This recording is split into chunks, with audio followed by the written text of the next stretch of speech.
ನಮಸ್ತೆ ಶಿವಜಣ್ಣ. ಓ ಅಣ್ಣ ನಮಸ್ತೆ. ಬನ್ನಿ. ಏನಂತೆ ಸಮಾಚಾರ? ಆರಾಮಿದ್ದೀರಾ? ಆರಾಮಿದ್ದೀವಿ ಅಣ್ಣ.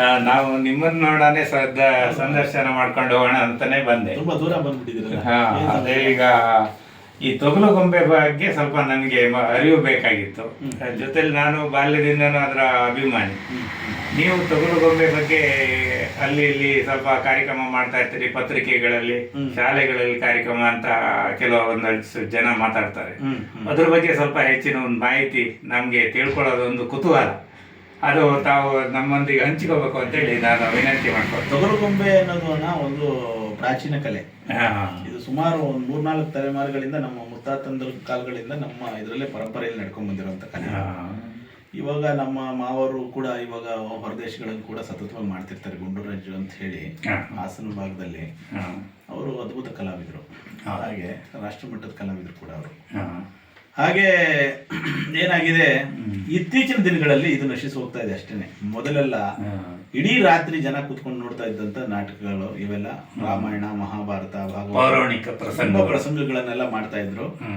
ಮತ್ತೆ ಈಗಿನ ದಿನಗಳಲ್ಲಿ ಮೊಬೈಲು, ಟಿವಿ, ಇಂಥವೆಲ್ಲ ಕಂಪ್ಯೂಟರ್ ಇವೆಲ್ಲ ಬಂದ ಮೇಲೆ ಜನಕ್ಕೆ ಇದರ ಆಸಕ್ತಿ ಕಡಿಮೆ ಆಗಿದೆ. ಬಿಟ್ರೆ ಇಡೀ ಸಿನಿಮಾ ಕ್ಷೇತ್ರಕ್ಕೂ ಕೂಡ ಇದು ಫೌಂಡೇಶನ್. ಗೊಂಬೆ ದೃಶ್ಯ ಮಾಧ್ಯಮ ಬರಕೋಗಿ ಮಾಧ್ಯಮಗಳಿಂದ ಇದು ಚೇಂಜ್ ಆಗಿ ಬಿಟ್ರೆ ಎಲ್ಲದಕ್ಕೂ ಫೌಂಡೇಶನ್ ಈ ತೊಗಲು ಗೊಂಬೆ ನಾಟಕಗಳು. ಇಂಥದ್ದೆಲ್ಲ ಇದನ್ನ ಹೊಟ್ಟೆಪಾಡಿಗೋಸ್ಕರ ಮಾಡ್ತಾ ಇದ್ರು ಕೂಡ ಜನಕ್ಕೆ ಇದ್ರ ಮೇಲೆ ನಂಬಿಕೆ ಇತ್ತು. ಅವತ್ತಿನ ದಿನಗಳಲ್ಲಿ ಈ ನಾಟಕವನ್ನ ಹಳ್ಳಿಗಳಲ್ಲಿ ಮಾಡಿಸಿದ್ರೆ ರೋಗ ರುಜಿನಗಳು ಬರೋದಿಲ್ಲ, ಮಕ್ಕಳಿಗೆ ದನಕರುಗಳಿಗೆ ರೋಗ ರುಜಿನಗಳು ಬರೋದಿಲ್ಲ, ಒಳ್ಳೆ ಫಸಲು ಬರ್ತದೆ, ಒಳ್ಳೆ ಮಳೆ ಆಗ್ತದೆ ಅನ್ನೋ ಒಂದು ನಂಬಿಕೆಯಿಂದ ಈ ನಾಟಕಗಳನ್ನ ಹಳ್ಳಿಗಳಲ್ಲಿ ಮಾಡಿಸ್ತಾ ಇದ್ರು. ಪ್ರತಿ ವರ್ಷ ನೀವು ಬರಲೇಬೇಕು, ನಾಟಕ ಮಾಡಲೇಬೇಕು ನಮ್ಮೂರಲ್ಲಿ ಅನ್ನೋ ಅಂತ ಒಂದು ಪ್ರತೀತಿ ಇತ್ತು ಅವತ್ತು. ಆಗಿನ ಕಾಲದಲ್ಲಿ ಒಂದು ನಂಬಿಕೆ. ಇದನ್ನೆಲ್ಲ ಹಳ್ಳಿಗಳಲ್ಲಿ ಮಾಡಿಸಿದ್ರೆ ಒಳ್ಳೇದಾಗುತ್ತೆ ನಮ್ಮ ಗ್ರಾಮಕ್ಕೆ ಅನ್ನೋದೊಂದು ನಂಬಿಕೆ ಇಟ್ಕೊಂಡು ಒಳ್ಳೊಳ್ಳೆ ಪ್ರಸಂಗಗಳನ್ನು ಮಾಡಿ ಅಂತ ಹೇಳಿ ಎಲ್ಲ ಅವತ್ತು ಅಲ್ಲಿನ ಕ್ಷೇತ್ರಗಳಿಗೆ ಯಾವ್ಯಾವ ಪ್ರಸಂಗ ಆಗ್ತದೆ ಆ ಕ್ಷೇತ್ರ ಪ್ರಸಂಗಗಳನ್ನ ನಾವು ಮಾಡ್ಕೊಂಡು ಬರ್ತಾ ಇದ್ದವರು. ಇವತ್ತು ಏನಾಗಿದೆ, ಜನಕ್ಕೆ ನಂಬಿಕೆ ಹೊರಟೋಗಿದೆ, ದೇವ್ರ ಬಗ್ಗೆನೇ ನಂಬಿಕೆ ಹೊರಟೋಗಿದೆ ಅಂದ್ಮೇಲೆ ಇನ್ಯಾವ್ದ್ರ ಬಗ್ಗೆ ನಂಬ್ತಾನೆ ಹೇಳಿ ಮನುಷ್ಯ? ಈಗಿನ ಕಾಲದಲ್ಲಿ ನೋಡಿ ಯಕ್ಷಗಾನ ಅಂತ ಬಂದಿದೆ, ನಮ್ಮ ಪೌರಾಣಿಕ ಬೆಳಗೋರಿಗೆ ಆಡ್ತಿದ್ರು. ಈಗ ತ್ವರಿತಗತಿ ಅಂತ 12 ಗಂಟೆಗೆ ನಿಲ್ಲಿಸಿದ್ದಾರೆ. ಈಗ ಅದೇ ತೊಗಲು ಗೊಂಬೆ ನೀವು ಹೇಳ್ತೀರಿ ಎಲ್ಲ ನೋಡಿ, ಇವ್ ಕೇಳ್ತಾರ ಅವರು, ನೀವು ಎಷ್ಟು ಗಂಟೆ ಮಾಡಕ್ಕಾಗ್ತದೆ, ಒಂದು ಅರ್ಧ ಗಂಟೆ ಮುಗ್ಸಕ್ಕಾಗತ್ತಾ? ಒಂದು ಮಕ್ಕಳೆಲ್ಲ ತುಂಬಾ ಹೊತ್ತು ಕೂರಲ್ಲ, ಒಂದು 20 ನಿಮಿಷದಲ್ಲಿ ಮಾಡ್ಬೋದಾ ಅಂತೆಲ್ಲ ಕೇಳ್ತಾರೆ. ಚುಟುಕು ರೀತಿಯಲ್ಲಿ ಬಂದು ಚುಟುಕು ಮಾಡ್ಬೇಕಾಗಿದೆ. ನಾವು ಅವ್ರು ಕೇಳಿದ್ದನ್ನು ಕೊಡ್ಬೇಕಲ್ಲ ಇವತ್ತು.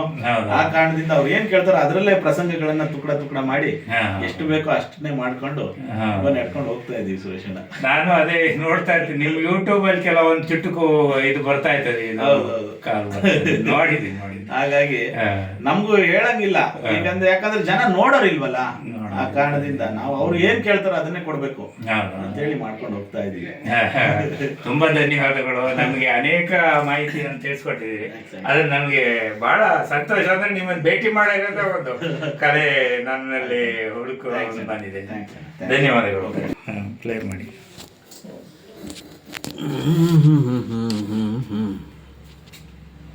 ಅದು ಈ ಪ್ಲೇಸು